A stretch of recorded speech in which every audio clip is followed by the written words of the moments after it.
Hello. আসসালামু আলাইকুম sir. আসসালাম। সবাই আসছেন? স্যার সবাই আসেনি এখনো। আচ্ছা, আসলে আমাকে জানাইয়েন আর কি। Okay sir.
আসসালামু আলাইকুম স্যার।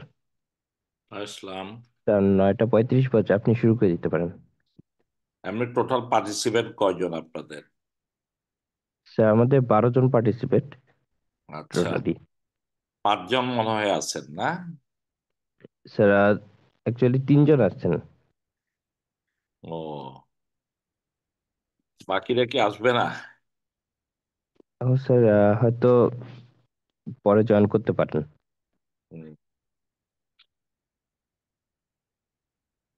ঠিক আছে, তাহলে আমরা আজকে গুড মর্নিং এভরিবডি। আমরা আজকে মডিউল 6 এর 4টা ডিজিজ সম্বন্ধে ডিসকাস করব, এবং all are vector borne diseases. এর মধ্যে হলো আমাদের most important dengue and dengue haemorrhagic fever. Second হলো চিকুনগুনিয়া। এই দুইটা ভাইরাল ডিজিজ। আর বাকি দুটো হলো আমাদের parasitic disease, malaria and the filaria. তো আমরা আজকে ফার্স্টে আমরা ডেঙ্গি ফিভার দিয়ে শুরু করে দিই। আমরা almost everybody is known to well known to dengue, এবং এটার হোয়াই ইম্পর্টেন্স দেখাচ্ছে। ডেঙ্গিটা আসলে 129টা কান্ট্রিতে বর্তমানে এটা আছে, এবং risk of infection around 3.9 billion people, এবং প্রতি বছর দেখা যায় 390 মিলিয়ন ইনফেকশন অকার। এবং this dengue patient R increasing from 1990 to 2090 দেখা যাচ্ছে 85% increases। সুতরাং এটা একটা alarming situation for this disease, and world population predicted at risk of infection, 60% world population will be affected by this uh, fasted viral infection. What is in our situation? আমরা যদি গত last 5 years এর data দেখি, বাংলাদেশে 2018 সালে case ছিল আমাদের 10,000, কিন্তু 19 সালে হয়ে গেল সেই কেসটা 1,01,354 জন। 20 সালের রেকর্ডটা ভালোভাবে ছিল না, কারণ তখন আমাদের কোভিড সিচুয়েশন। 21 সালে গিয়ে 28,000, 22 সালে গিয়া 62,000, এবং 23 সালে গিয়া 3,21,000 আমাদের এই ডেঙ্গির ইনসিডেন্স ছিল ইন বাংলাদেশ, অ্যাকর্ডিং টু আমাদের ডাইরেক্টর জেনারেল হেলথ সার্ভিসের হিসাব অনুযায়ী। এই বছর দেখেন ডেঙ্গি কিন্তু এবছর 31 ডিসেম্বরে 1,01,214 জন, এবং মৃত্যুর ছিল 575 জন ডেথ। সুতরাং it is very significant number of death due to dengue. Last year ডেঙ্গির ডেথ ছিল 1,700-এর মতো, more than 3 times from this year. সুতরাং day by day it is increasing, and so dengue is a fastest emerging arboviral infection in the 21st century. This disease has started in 2000, first time in Bangladesh, though it is recorded in 1964, and this disease is transmitted by Aedes aegypti, mainly Albopictus mosquito. And there are many reasons why there is severe dengue or seriousness of dengue or death of dengue. One of the important, some viral factor, some factor related to management, and some host factor, body immunity, etc., and immunological factor. I am not going details of these factors. This is the environment surrounding around us, which is responsible for transmission of dengue, because these are the places where the viruses breeding place, mosquito breeding places, and from this breeding place, mosquito transmitted. And this is the beautiful mosquito which have a special characteristic features, white band on their legs and thorax, so it can be easily diagnosed macroscopically. And this mosquito can outbreak single mosquito, lots of people, even 15 to 20 people can be affected by this mosquito. And it is highly domesticated, means it is mainly residence of this mosquito within the house and in the clean water. There are 4 types of virus, DAN 1 to DAN 4, and most dangerous and common is the DAN 2. In our perspective, it is a study found in Bangladesh. It has a life cycle, two life cycle. One is the extrinsic, one is the intrinsic pathway. So this is the way how from the larva, this mosquito grow in the human and also in the, this virus growing the mosquito larva. What is the definition of clinical cases of dengue? Previous, there is a classification of dengue fever, dengue hemorrhagic fever, and dengue shock. Now this revised classification, now it is divided into 3 groups. One is probable dengue, second is dengue with warning sign, third is severe dengue. What is probable dengue? When there is a fever along with nausea, vomiting, body ache, and there may be leukopenia, or there is absence of warning sign. And the disease, there is no sign of plasma leakage. And this can be confirmed by NS1 antigen.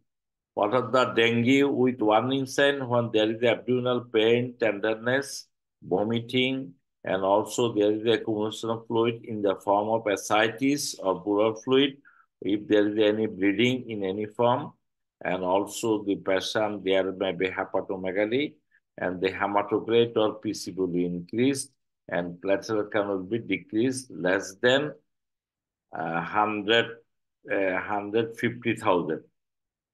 What is severe dengue? When the dengue, there is a plasmodic case which can be easily diagnosed by seeing the ascites or effusion.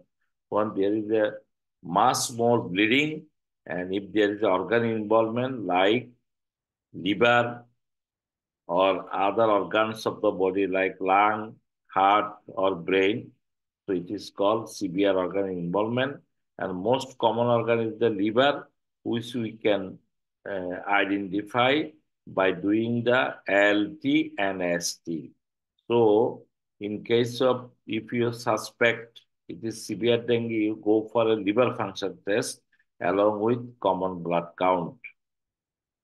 So these three groups of people, three types of dengue fever can occur. So when a patient comes to us, we have to identify which type of patient. Is it a probable dengue, or it is a dengue with warning sign, or it is a severe dengue? First group, probable dengue, you should not require any admission. Just give the advice to the patient, taking paracetamol, rest in bed, and go to the home taking plenty of oral fluid. But in case of warning sign and also the severe dengue, you must admit the patient in the hospital. There is a three phases of dengue. One is the febrile phase, one is the critical phase, and another the recover phase. Febrile phase may extend up to 7 days, but usually within 5 days, most of the fever is subsided. Second phase is the critical phase. This is the most dangerous phase, which start after patient fever is subsided. And that is the patient is febrile, but at that time, patient is very critical phase. And at that phase, there may be hypotension, patient may go to shock, and there may be severe thrombocytopenia less than 100,000, and patient may develop bleeding manifestation. And recovery phase, after 48 hours, again patient goes to recovery. So we have to identify if the patient comes, whether he is in febrile phase, critical phase, or the recovery phase. And most of the patient usually recover after 7 days, usually, but it may take 14 days for total recovery. So what are the signs of dengue fever? We already mentioned in probable dengue. It is the fever and also pain. Pain may be in the head, pain may be in the eye, pain may be in the muscle, pain may be in the bone. So this pain in different parts of the body, that is why dengue fever called black bone fever. Also some skin rash like measles, which is called maculopapular rash or erythematous rash. There may be minor bleeding. Usually there will be leukopenia. This count is less than 4 or 5,000, and platelet count usually less than 150,000 in case of dengue fever. But it is not less than 100,000, which is common in dengue hemorrhagic fever. And the hematocrit, which is, it is normal. Previously, it may be increased 5 to 10%. So in this way, we can diagnose the clinical features of dengue fever and investigation to confirm it. But the most important test to confirm the diagnosis of dengue is the NS1 antigen, non-structural protein 1. That is the abbreviation of NS1. And dengue hemorrhagic fever, along with febrile manifestation, there will be evidence of hemorrhage like hematemesis, epistaxis. Also, there may be hepatomegaly, and there may be hypotension, and there may be shock. But most characteristic feature to differentiate it between the dengue fever and dengue hemorrhagic fever is the plasma leakage, which we can clinically detect by effusion or ascites. And these two characteristic features differentiate dengue fever from the dengue hemorrhagic fever. Sometimes in dengue hemorrhagic fever, fever may not be present, but this ascites or effusion would indicate the patient is hemorrhagic state. So this is the very important differentiating point between the dengue fever and dengue hemorrhagic fever. So these are the differentiating point. In dengue fever two phase, only the febrile phase and recovery phase. But in case of dengue hemorrhage, there is a critical phase. Tourniquet test, I will show you what is tourniquet test, but it is done by in the outdoor, in the chamber, you can do it by placing your blood pressure machine in between systolic and diastolic. As for example, if systole is 120, diastole is 80, so you keep the blood pressure cuff in 100 millimeter of mercury in your arm for 5 minutes. Then you look 1 square centimeter area in your forearm where there is any purpuric spot. If it is more than 20, it is tourniquet test is strongly positive. If it is more than 10, it is positive, but more than 20 is strongly positive. There may be bleeding in the form of PTT or purpura, which is more common in dengue fever as dengue hemorrhagic fever. And also, there is leukopenia, which is more common in dengue fever. Platelet count usually more than 100,000 in case of dengue, but less than 100,000 in case of hemorrhagic fever. Hematocrit will be changed in case of dengue hemorrhagic fever.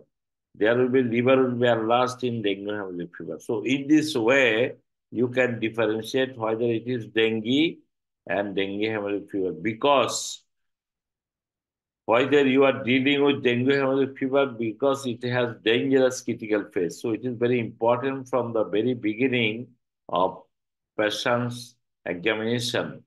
And another thing you should remember, dengue fever never converted to dengue hemorrhagic fever. যাদের dengue haemorrhagic fever শুরু হয় এটা কিন্তু D novo প্রথম থেকে তাদের dengue haemorrhagic ছিল এটা কখনো ডেঙ্গি ফিভার থেকে ডেঙ্গি হ্যামোরেজিক ফিভারে ট্রান্সমিশন হয় না আর কাছে এক্সপান্ডেড যখন ডেঙ্গি ফিভার অর্গান ইনভলভমেন্ট করে তখন এটাকে বলে expanded dengue syndrome I am not going details because it's a very complicated and needed more specialist management. So these are the tourniquet test, how we do it and how you can do it at the chamber before doing blood count. You will be strongly positive in case of dengue hemorrhagic fever. This is another bedside capillary refill test, but it is subjective variation. So I am not giving emphasis on this test. And cause of bleeding. Why there is a bleeding in dengue hemorrhagic fever? Actually, the basic cause of bleeding in any condition, there are the three things can happen from where the bleeding occur. Usually, one is the coagulation abnormality, one is the blood vessel abnormality, and the other one is the platelet abnormality. So in dengue, all these three things is impaired. There is a plasma, a blood vessel and leakage, capillary endothelial leakage. There will be deficiency of coagulation factor. Also, there will be thrombocytopenia. So in short, you can say all the three factors related to bleeding can occur in case of dengue, hemorrhagic fever or dengue fever. And bleeding manifestation may be external in the cutaneous manifestation in various form. It may be internal from the epistaxis, gum bleeding. It may be in the hematopoiesis, melena. Among interestingly, in case of female, there may be undue PV bleeding or early menstrual bleeding ওদের due ডেটের আগে আবার মেনস্ট্রুয়ালটা হয়ে যায় তখন বুঝতে হবে there may chance of dengue in case of undue menstruation in female patient. I will show you different types of rash. There is a three types of rash in case of dengue. One is the finger impression on the hand. It is erythematous. There may be reddish maculopapular rash. Another rash is during recovery. These are the different types of rash, and these are the different types of bleedings, and this is the purpuric petechial rash, and these are the bleeding manifestation. And this white hand, there is some white spot on the forearm and the arm. These are the confluent rash. Actually, this white area are the normal skin. Whole arm is looks reddish, but there is some normal skin. It is called confluent rash. It is the sign of recovery. So one or it is called convalescent rash. So if we get these sorts of rash, we are happy. Patient is in recovery phase. So this is the another convalescent or confluent rash. It is called actually white island in Red Sea. লোহিত সাগরের মধ্যে সাদা দ্বীপ. How you diagnose dengue? For any infection, most common test is the identify the organism, but the virus cannot be cultured. So we can do the PCR test, but it is not easily available. So we do the antigen test, and there one you can do it.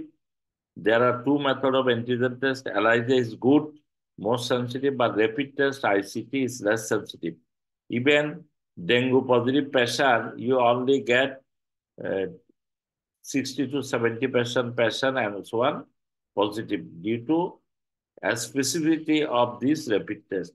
Serology ICT for dengue, it is also can be done by ELISA and rapid, but this test should be done after 5 days because antibody takes time to develop. So we will do antigen test on the day one, but antibody test or serologist we will do after 5 days. This point is very important when you will do which test. Otherwise, you will miss your diagnosis. Many other investigation you have to do, sugar, complete blood count, many things you have to do according to the patient's situation. Most important among them is the X-ray test to see the effusion and ultrasonography to detect both effusion and the ascites. So you remember these two tests. One is X-ray and the ultrasonography. This is chest X-ray showing effusion in dengue hemorrhagic fever. This is the ultrasonography. You will see S-shaped lesion containing the fluid, so it is ascites.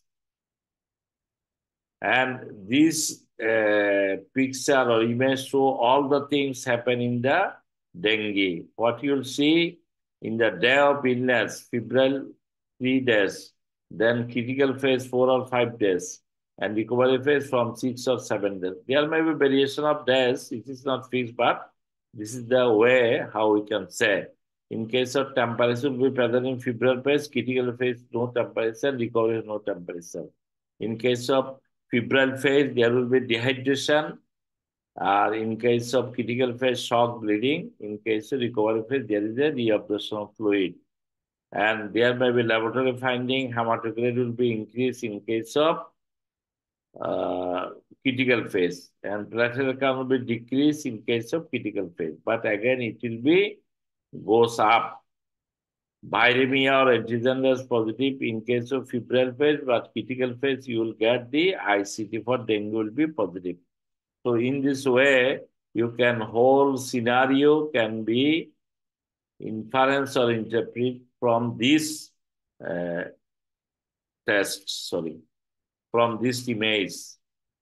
Many differential diagnosis, acute febrile illness, it will, many of the diseases will come, but you have to just do an NS1 and you can separate all other diagnosis. Also, you take the help of clinical sign and symptom. So when you both admitted the patient, warning sign, if there is a comorbidity like diabetes, hypertension, pregnancy, if very older patient, pregnancy patient, and severe dengue patient, you should get admission. Otherwise, other patient you will send to the home and advise, and home, if there is a warning sign, patient ask the patient to come again and for admission. So management, actually nothing is drugs, no drugs is available, only the fluid and fluid.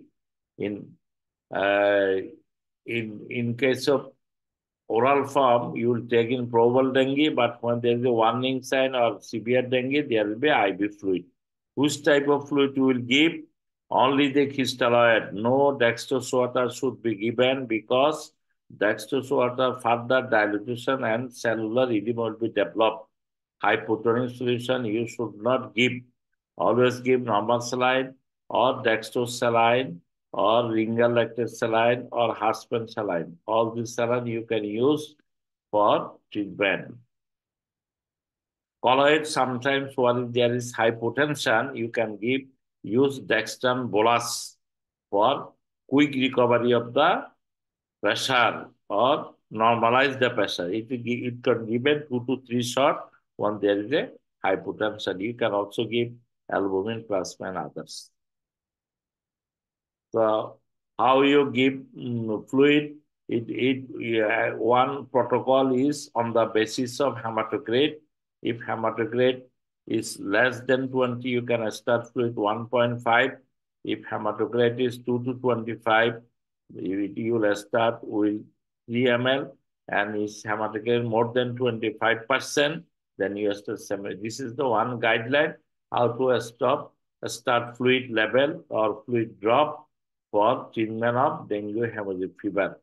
It is the previous record. You have a baseline record of hematocrit, then you start according to the change of hematocrit. So this is the pictorial presentation, how you start from the low dose up to the 7. Again, you reduce the fluid from 7 to 3.5 ml per kg per hour. And actually these things within 48 hours, again patient normal and patient may be recovery in phase.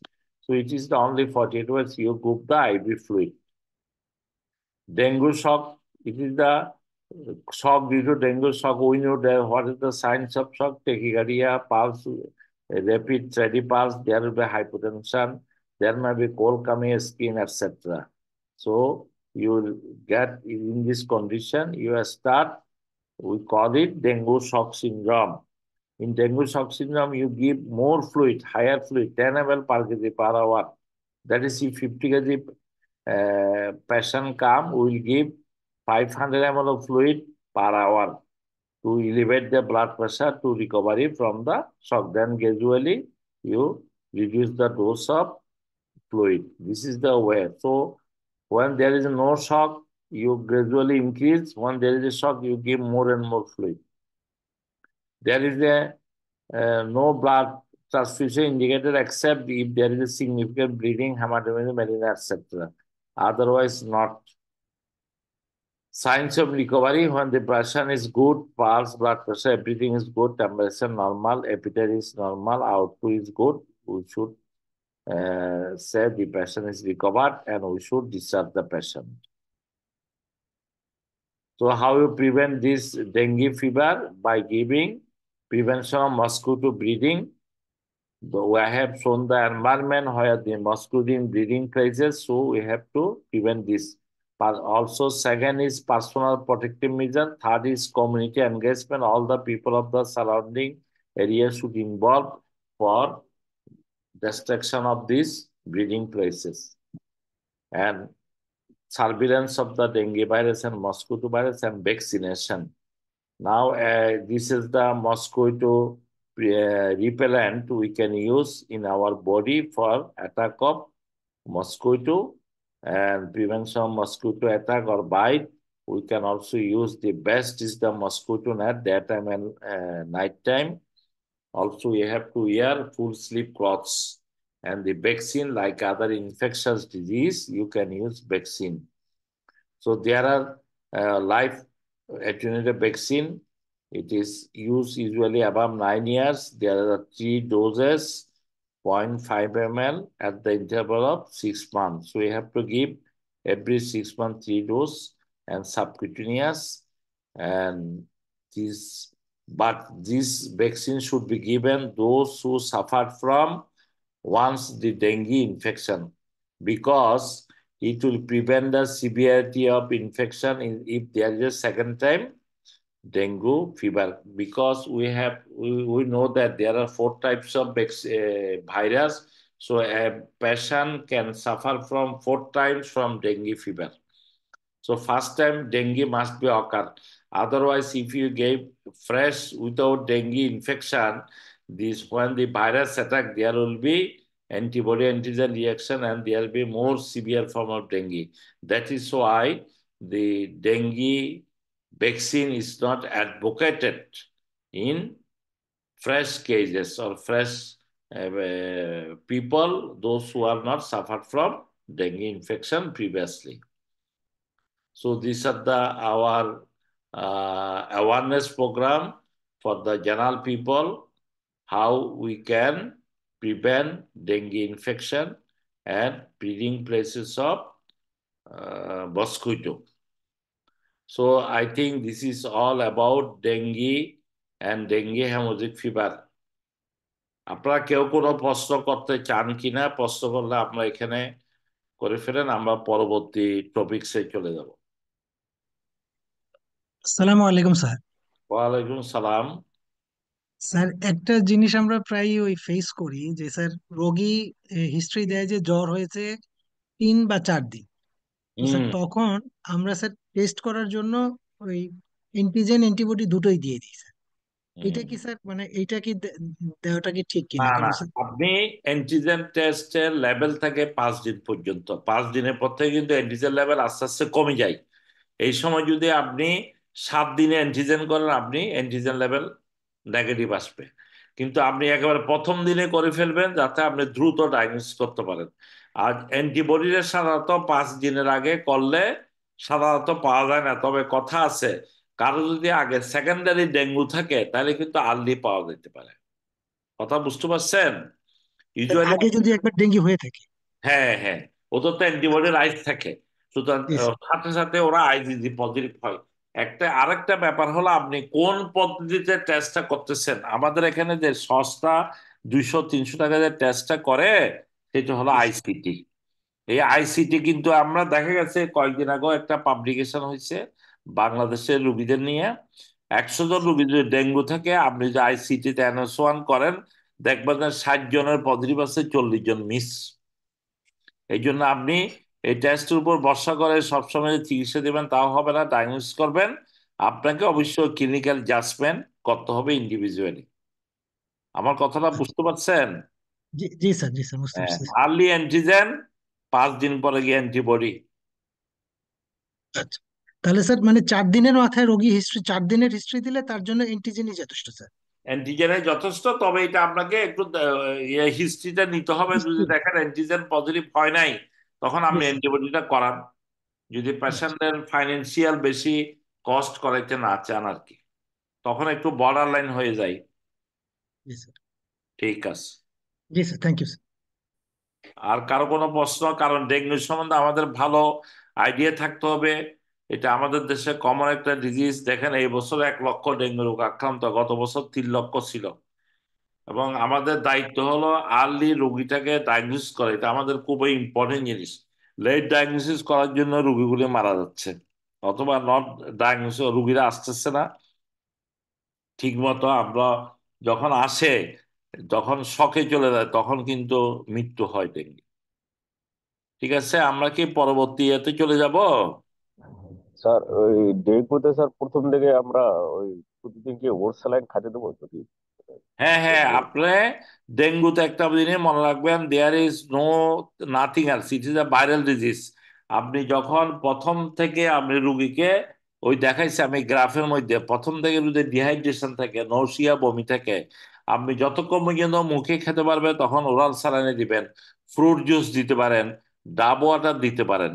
আবার বেশি ডাব water বললে সারা বাংলাদেশে ডাবের দাম হয়ে গেছে 300 টাকা। ঠিক আছে, ওরাল স্যালাইনে দেন, ও কোনো অসুবিধা নাই। ইফ নট কন্ট্রাইন্ডিকেটেড, পেশেন্ট যদি ডায়াবেটিক না থাকে আর কি। Thank you sir. ডেঙ্গু সম্বন্ধে আপনাদের যে কোনো প্রশ্ন থেকে জিজ্ঞেস করেন, কারণ এটা খুবই ইম্পর্টেন্ট। তাহলে আমরা এটা বাদ দিয়ে পরবর্তীতে যাই।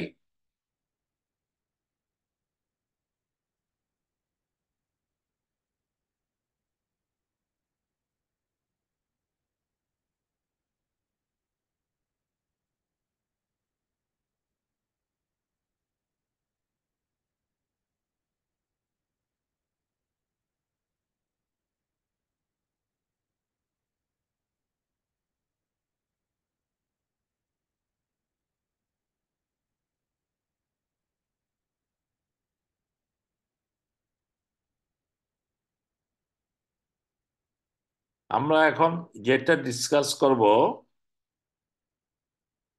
এটা আসলো কেন?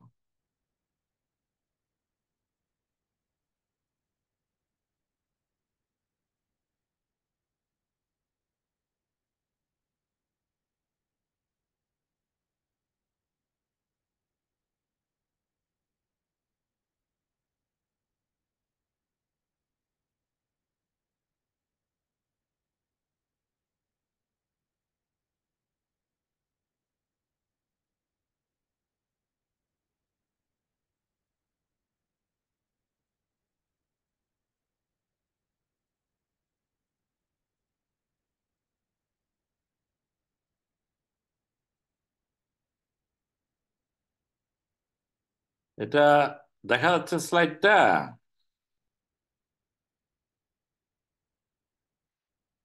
হ্যালো? স্যার, 4টা স্লাইডের দেখা যাচ্ছে স্যার, ওইটা দেখা একসাথে। যাচ্ছে না? জি আচ্ছা, স্যার।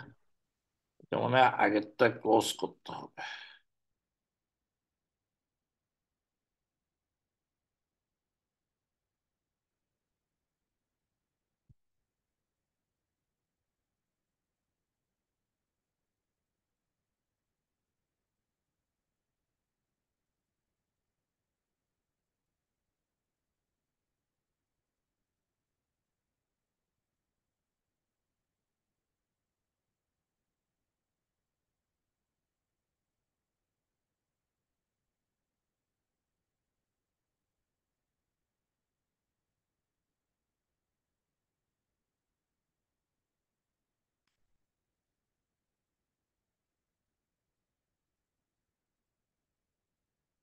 এটা দেখা যাচ্ছে?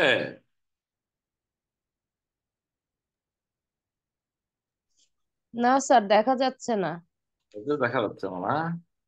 ত্রিকোণ গণিয়ার একটা তো দেখা যাওয়ার কথা।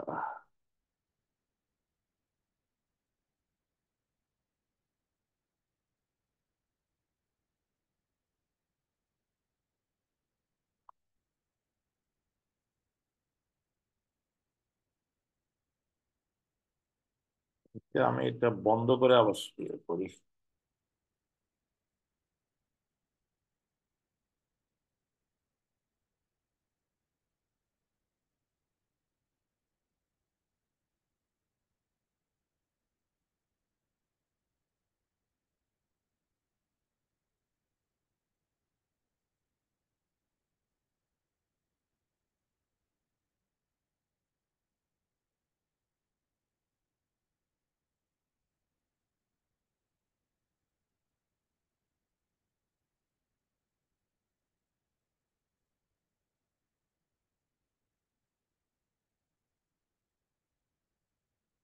এখন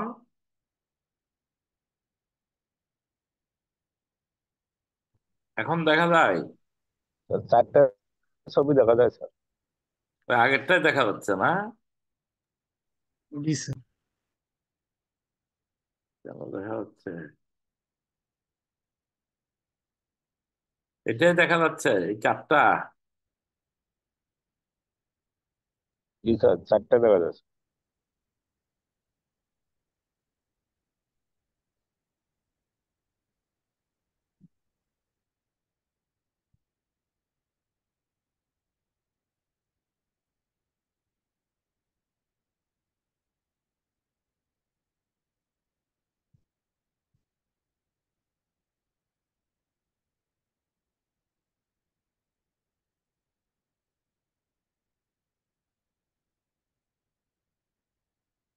এখন কোনটা আগেরটাই দেখা যাচ্ছে না? এখন দেখা যাচ্ছে না স্লাইড। স্লাইডে দেখা যাচ্ছে না? না স্যার।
এখন কোনটা দেখা যাচ্ছে?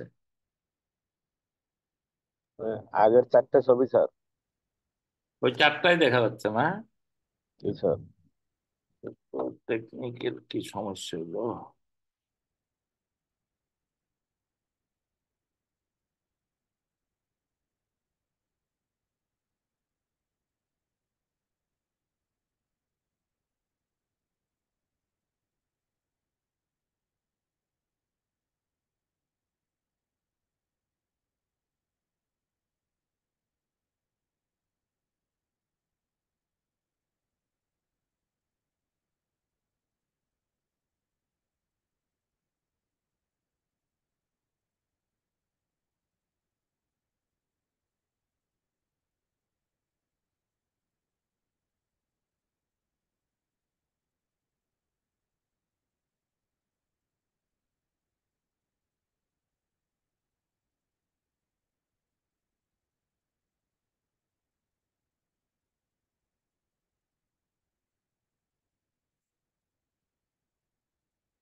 এখন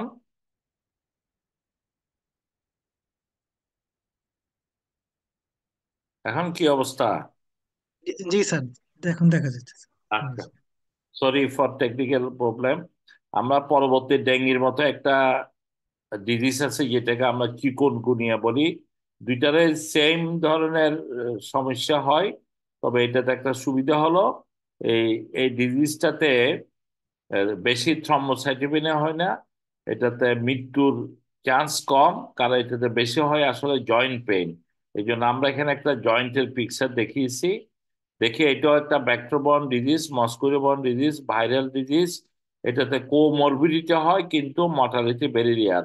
এবং এটার তেমন no simple diagnostic available test, শুধু অ্যান্টিবডিটা আমরা করতে পারি। এটার কোনো অ্যান্টিভাইরাল নাই, কোনো ভ্যাকসিনও নাই। ডেঙ্গুতে যেগুলি ছিল এখানে এই ধরনের কোনো ফ্যাসিলিটি নেই। Same mosquito. এবং ঢাকা শহরে কিন্তু এবছর পেপারে দেখছেন অনেকগুলি চিকুনগুনিয়া রোগী পাওয়া গেছে। এর আগেও 2019 সালেও কিন্তু চিকুনগুনিয়ার এফেক্ট ছিল। এটা ধারণা করা হয় আফ্রিকা থেকে এই রোগটা এশিয়াতে ঢুকছে, এবং এটার দুই ধরনের ইয়ে থেকে, একটা হলো বন্য প্রাণী থেকে, রুরাল থেকে, আর একটা হলো আরবান থেকে আসছে। আমরা এটা প্রথম তানজানিয়াতে এই রোগটা দেখা যায় 1952, এবং আস্তে আস্তে এটা ওয়ার্ল্ডের 60 কান্ট্রিতে আমরা কিন্তু এখন এই চিকনগুনিয়া রোগটা দেখা যাচ্ছে। এটা বাংলাদেশে প্রথম দেখা গেছিল 2008 সালে, যেটা আমাদের আইসিডিডিআরবি রেকর্ড করছিল। পরবর্তীতে 2023-11 সালেও দেখা যায়, এবং 17 সালে বেশি রুগী পাওয়া যায়, ঢাকা শহরে প্রায় 27,000-এর মতো। এটাতে তিনটা রিস্ক গ্রুপ থাকে। একটা হলো যাদের কোমরবিডিটি থাকে, pressure, diabetes, heart disease, kidney disease থাকে। আর তো তাদের কো ইনফেকশন থাকে, ডেঙ্গি থাকে, ডেঙ্গির সাথেও কিন্তু চিকুনগুনিয়া হইতে পারে, এবং টিবি থাকে, ম্যালেরিয়া থাকে। আর একটা হলো বাচ্চাদের গ্রুপ। এই তিনটা গ্রুপেই রিস্ক ফ্যাক্টর থাকে। এবং এটা অ্যাকুইট স্টেজ 3 সপ্তাহ পর্যন্ত থাকে। আমরা ডেঙ্গিতে বলছিলাম 1 সপ্তাহ, এটা 3 সপ্তাহ। আবার কারো কারো দেখা যায় সাব অ্যাকুইটে 3 সপ্তাহ থেকে 3 মাস। আবার কারো কারো মোর দেন 3 মান্থ। সুতরাং একটা লং টার্ম ডিজিজ। যদিও এটা ডেথ নাই, কিন্তু এটা আমাদেরকে মর্টালিটি নাই, মরবিডিটি করে। কি মরবিডিটি করে?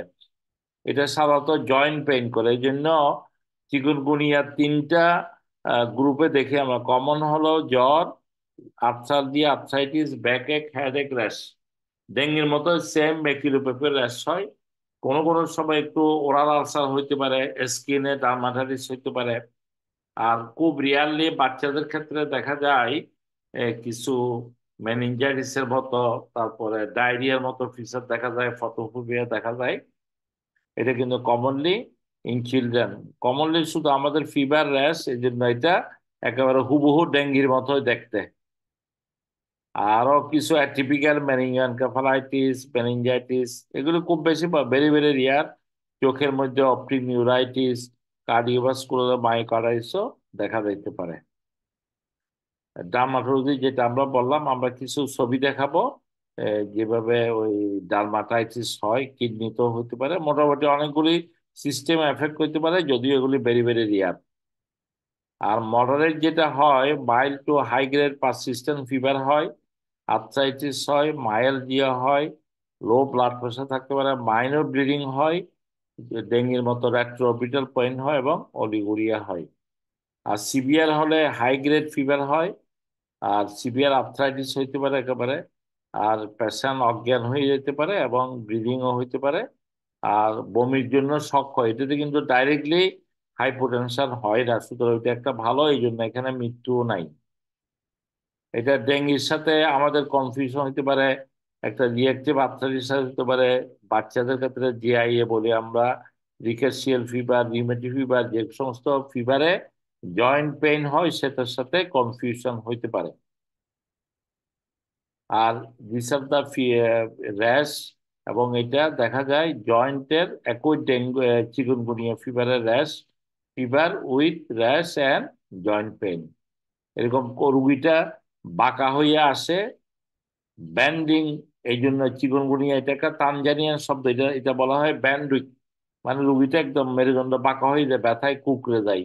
এই জন্য ধরে ধরে চেম্বারে নিয়ে আসবে, এরকম বাঁকা হয়ে থাকবে রুগী, স্টুপ পজিশন। এগুলো হলো ডার্মাটোসিস, বাচ্চাদের ক্ষেত্রে হয় বেশি। ম্যাকিউল বেসিক্যাল হাইপার পিগমেন্টের র্যাশ হয় বাচ্চা, এবং বুলাস রিসের মতো হইতে পারে। আর হাতের আঙ্গুল টাঙ্গুল ফুলে যায়, যে কারণে এটা আমরা আর্থ্রাইটিসের সাথে আমাদের কনফিউশন হতে পারে। আর ডায়াগনোসিসটা হলো সোজা, এটা আমরা এই একটা অ্যান্টিবডি টেস্ট করি, এখানে কোনো অ্যান্টিজেন টেস্ট নাই। তবে আরটিপিসিআর করলে সবচেয়ে ভালো, কারণ এটা অনেক সময় ডেঙ্গুর সাথে কনফিউশন তৈরি করে।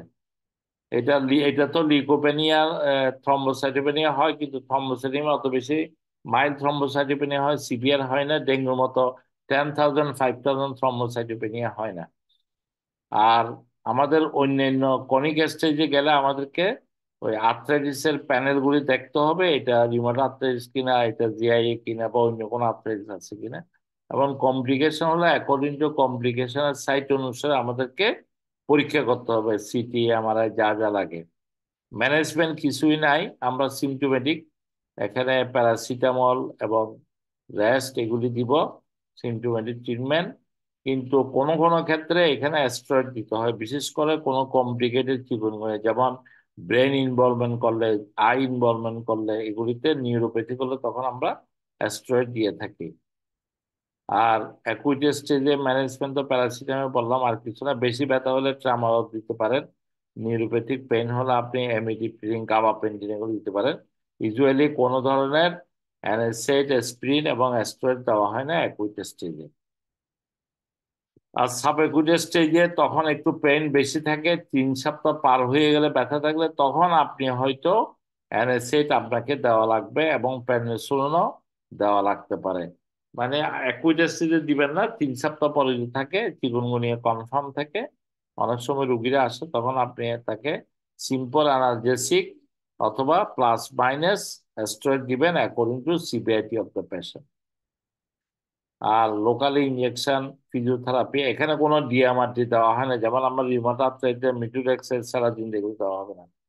এটা অনেক সময় একদম 3 সপ্তাহ পরও থাকতে পারে, এটাকে আমরা অনেক সময় রিউমাটয়েড আর্থ্রাইটিসের মতো লাগতে পারে, স্পন্ডাইল আর্থ্রাইটিসের মতো লাগতে পারে, অথবা আনডিফারেন্সিয়েটেড পলিআর্থ্রাইটিস। কিছু কিছু ক্ষেত্রে এরকম চিকুনগুনিয়া হওয়ার পরে আর্থ্রাইটিসটা দেখা যাইতে পারে। এগুলিতে আমাদের তখন ডিএমআরটি দিতে হবে। তাহলে অ্যাকুইট স্টেজে আমরা প্যারাসিটামল দিব, সেকেন্ড স্টেজে আমরা অ্যানেসেড দিব, থার্ড স্টেজে গেলে 3 সপ্তাহ পরে গেলে আমরা তখন ইয়ে করব, 3 মাস পরে গেলে আমরা তখন আর্থ্রাইটিসের জন্য ডিএমআরটি দেওয়া লাগবে। এ হলো মোটামুটি। আর খুব বেশি নাই, প্রিভেনশন সেম। এখানেও mosquito is the important factor, so আমাদের মস্কুইটোর ব্রিডিং প্লেস গুলিকে আমাদের প্রিভেনশন করতে হবে। This are the breeding places of mosquito. এটা আমাদের দেশে এখন হচ্ছে, আমাদের চিকুনগুনিয়া আমাদের দেশে আসে, এটা তো প্রমাণিত, এই বছর অনেকগুলি রোগী ঢাকাতে পাওয়া গেছে। এ হলো মোটামুটি তাহলে চিকুনগুনিয়া ডেঙ্গু কাছাকাছি রোগ। এটা তো শুধু পার্থক্য হলো জয়েন্ট পেইনটা আর্থ্রালজিয়া বা আর্থ্রাইটিস থাকে, ডিজিজের সব অ্যাকুট স্টেজে থাকে, 3 সপ্তাহ পরও এটা কিন্তু পারসিস্ট করতে পারে, এটা আমাদের মনে রাখতে হবে। একটা হিস্ট্রি অফ ফিভার ছিল 1 মাস 2 মাস 3 মাস আগে, এখনো পর্যন্ত আর্থ্রাইটিস ভালো হচ্ছে না, তখন কিন্তু সন্দেহ করতে হবে এটা চিকুনগুনিয়া ছিল কিনা, তখন আপনি আইসিটি ফর অ্যান্টি চিকুনগুনিয়া অ্যান্টিবডিটা করবেন, আর কোনো টেস্টও নাই আমাদের। আর এক্সক্লুশন অফ আর্থ্রাইটিস করতে হবে। অন্য আর্থ্রাইটিস রোগ যেগুলি আছে আমাদের, রিমাট আর্থ্রাইটিস, স্পন্ডালাইটিস, এগুলিকে আমরা এক্সক্লুশন করব চিকুনগুনিয়া হিসেবে, তাহলে এটা ধরে নেব। এটার উপর কারো কোনো প্রশ্ন আছে কিনা?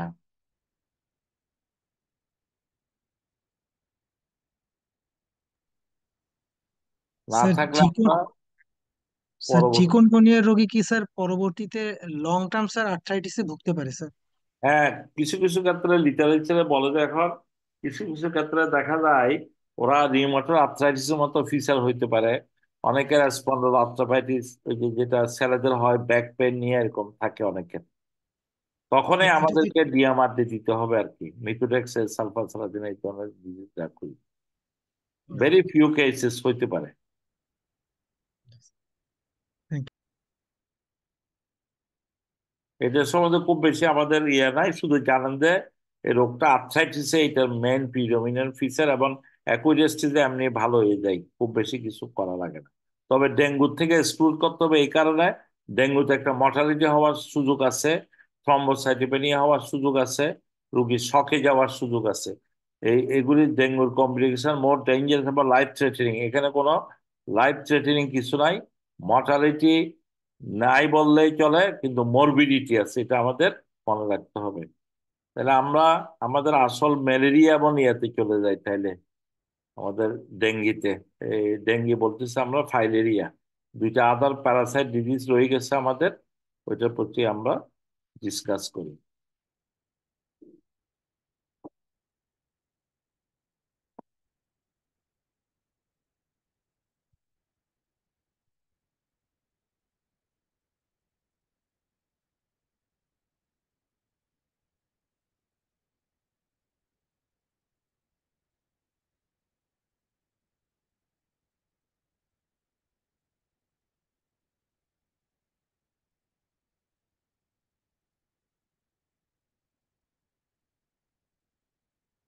দেখা যাচ্ছে? হ্যালো? জি স্যার, দেখা যাচ্ছে স্যার। হ্যাঁ, এবার আর ঝামেলা হয় না, গত এটা বন্ধ না করাতে ঝামেলা হচ্ছিল। তাহলে আমরা এবার ম্যালেরিয়াটা দেখি। আপনারা কেউ ম্যালেরিয়া রুগী দেখছেন? তা আপনারা যেদিকে থাকেন নাও দেখতে পারেন। এইটা হলো আমাদের ম্যালেরিয়া মানচিত্র। আগে বলা হতো 13টা ডিস্ট্রিক্টে বাংলাদেশে ম্যালেরিয়া আছে। এখন গ্রিন মানে যেগুলি ভালো হয়ে গেছে, আর দুই একটা জায়গা হবিগঞ্জ, সুনামগঞ্জ, সিলেটের দিকে আছে, চিটং এর মেইন ল্যান্ড আছে। আর রেড মানে যেগুলি এখন still malaria is highly endemic. আমাদেরকে সবগুলি জোনকে সবুজ করতে হবে, তাহলে আমাদের দেশে ম্যালেরিয়া ইরাডিকেটেড হয়ে যাবে। এটা ধারণা করা হচ্ছে by the year 2030 the malaria Bangladesh will free from malaria. তাহলে আমরা এখানে 13টা ডিস্ট্রিক্টের মধ্যে অলমোস্ট এই হিল ট্যাক্সের 3টা ছাড়া, কক্সবাজার ডিস্ট্রিক্ট ছাড়া অলমোস্ট বাকি 9টা ডিস্ট্রিক্ট এখন ম্যালেরিয়া ইন্সিডেন্স নাই বললেই চলে। এই যে গ্রাফটা যদি আপনি দেখেন, 2008 সালে 84,000 রোগী পাওয়া যেত, 154 জন মারা গেছিল। সেই তুলনায় 2020 সালে দেখেন 6,130 জন রোগী পাওয়া গেছে, 9টা রোগী মারা গেছে। সুতরাং there is a drastic decrease of cases and also death in malaria. একসময় ম্যালেরিয়া মানে মৃত্যু হয়ে যেত, সিভিয়ার ম্যালেরিয়া 30% মর্টালিটি, কিন্তু এখন দেখা যায় মর্টালিটি রেট কম, রোগীর কেস সংখ্যা কম। এটা কারণ কি মনে হয় আপনাদের? Mosquito net, insecticide treated mosquito net, এই জন্য আসলে এগুলি ইনসিডেন্সটা কমে গেছে।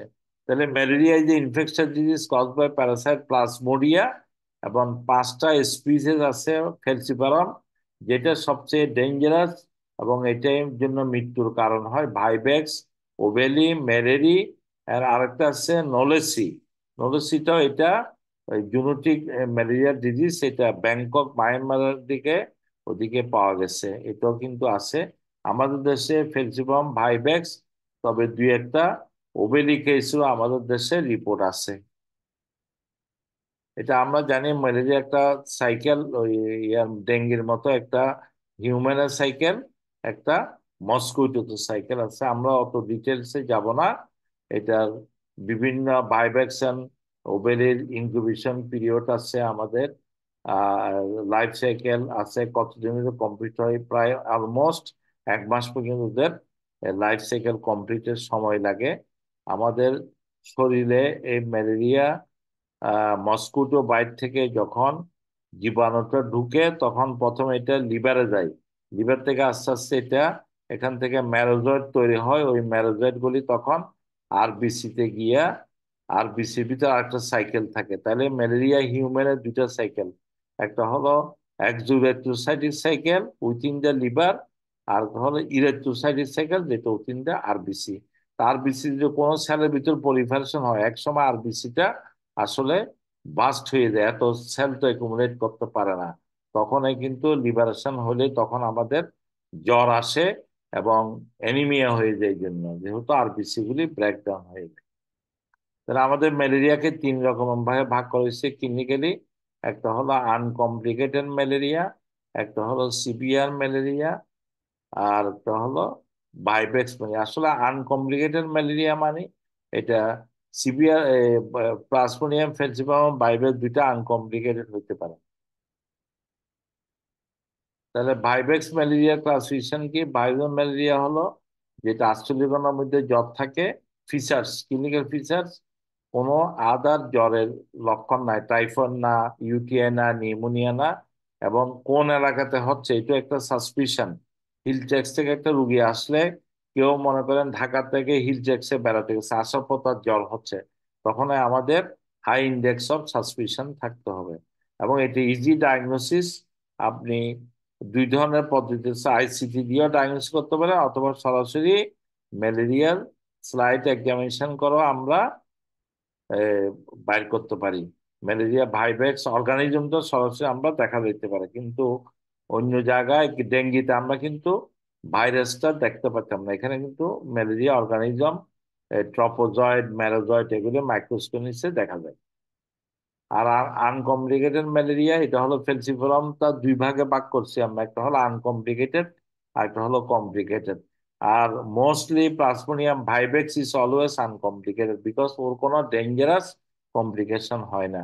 একই রকম ভাবে ক্লিনিক্যাল ক্রাইটেরিয়া, যেটা 48 ঘন্টার মধ্যে জ্বর ছিল অথবা ওর অন্য কোনো জ্বরের কারণ নাই, এবং যেটা আমরা সন্দেহ করব এবং এটাও কনফার্ম করব by Plasmodium falciparum malaria infection either in the slide or RDT, rapid ডায়াগনোসিসের। এটা আপনি রুগীর বেডের পাশে বসে করতে পারেন, চেম্বারও 1 ফোঁটা ব্লাড নিয়ে এটা দেখতে পারেন। এটা খুবই easy test, within 50 minutes will be positive. আর সিভিয়ারটা আমাদের বেশি ইম্পর্টেন্ট, কারণ এটা মানুষের মৃত্যু হয়।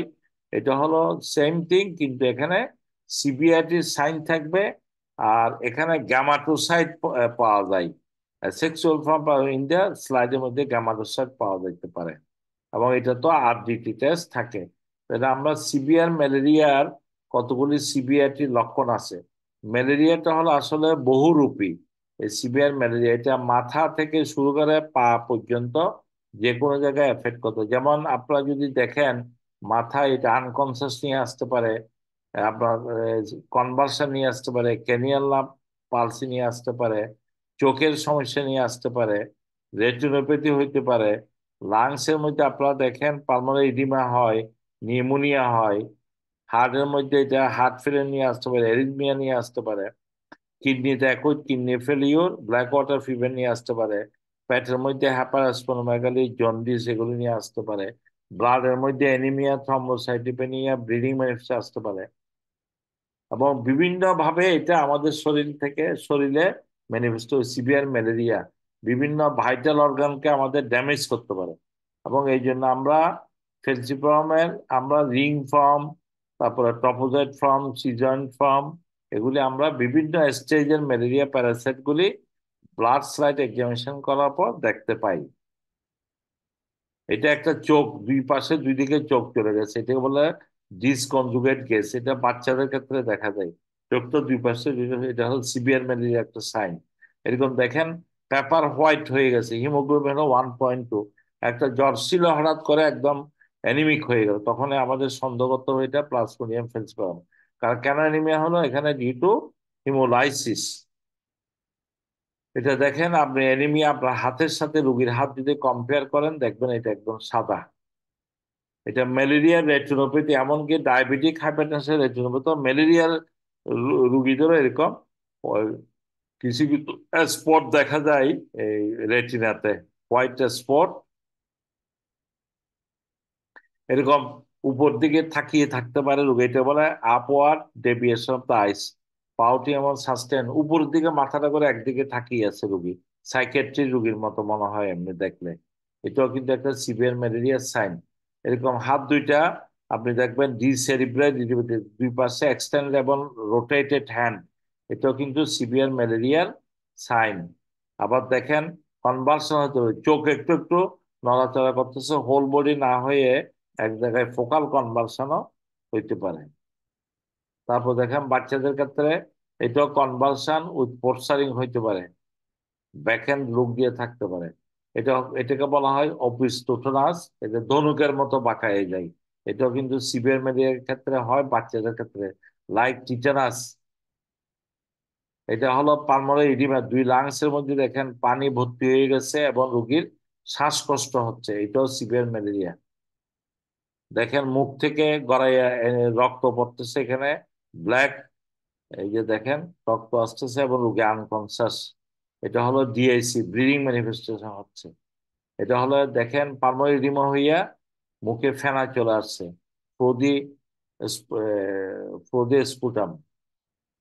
তাহলে আমাদের এই ধরনের সমস্যা নিয়ে আসলে আমরা রুগীকে অবশ্যই থিন অ্যান্ড থিক ফিল্ম বলে ম্যালেরিয়া প্যারাসাইট করতে হবে, আরডিটি করতে হবে, এবং অন্যান্য আনুষঙ্গিক পরীক্ষা ডায়াবেটিস, হিমোগ্লোবিন, যদি মেনিনজাইটিস সন্দেহ করেন লাম্বার পাংচার করেও দেখা যাইতে পারে।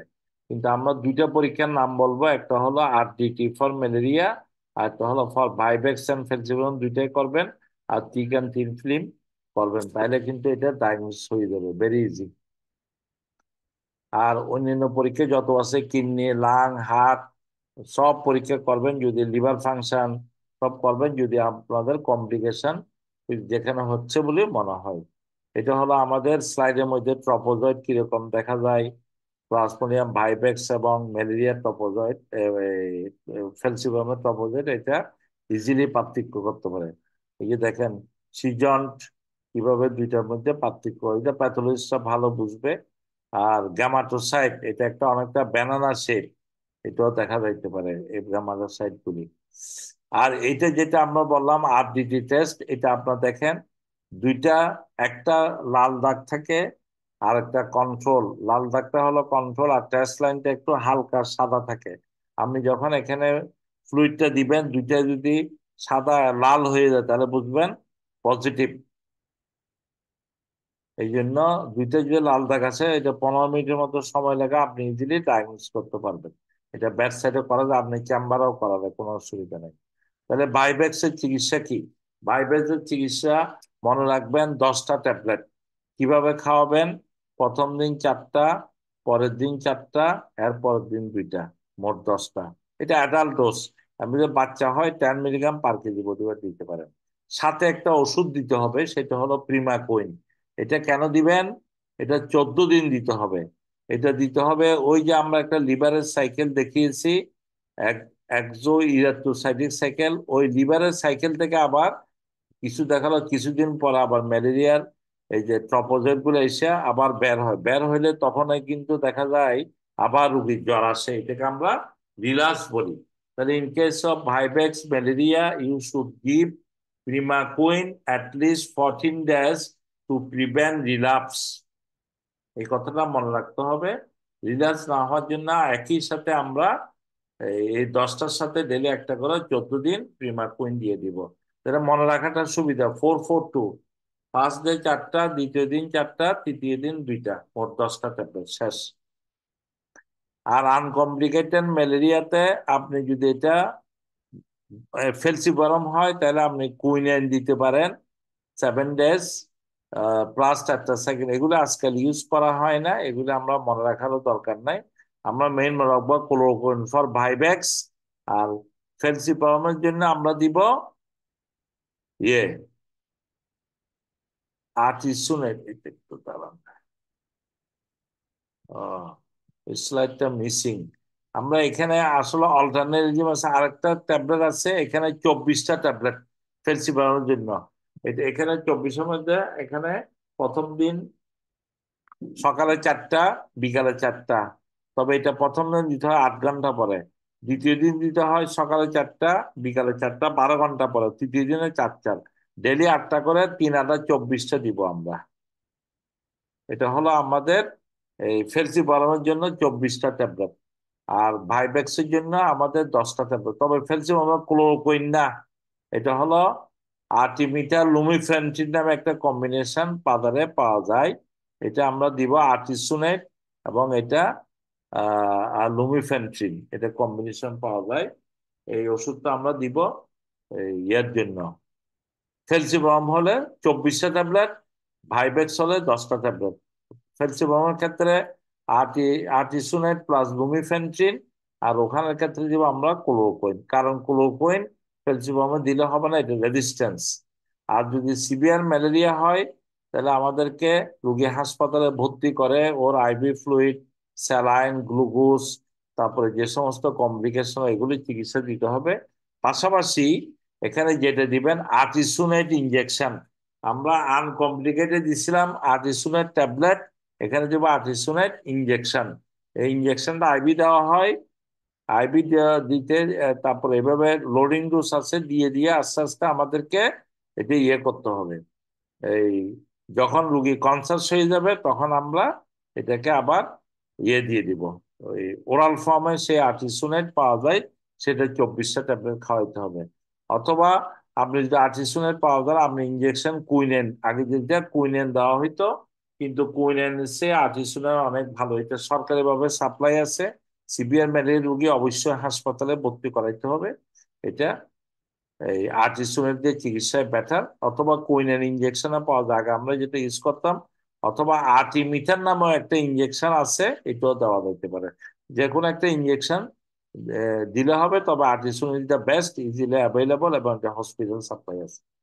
আর ফুল ডোজ, এই যে আমরা বললাম follow up treatment ICT should be given once the patient can tolerate oral. যখন মুখে খেতে পারবে আবার আমরা ওকে ওরাল ফর্মে এই আর্টিসুনের ট্যাবলেট দিয়ে দেবো, 24টা ট্যাবলেট, 6 ডোজ, ডেলি 8টা করে, 3 8 24, 3 দিনে 24টা ট্যাবলেট।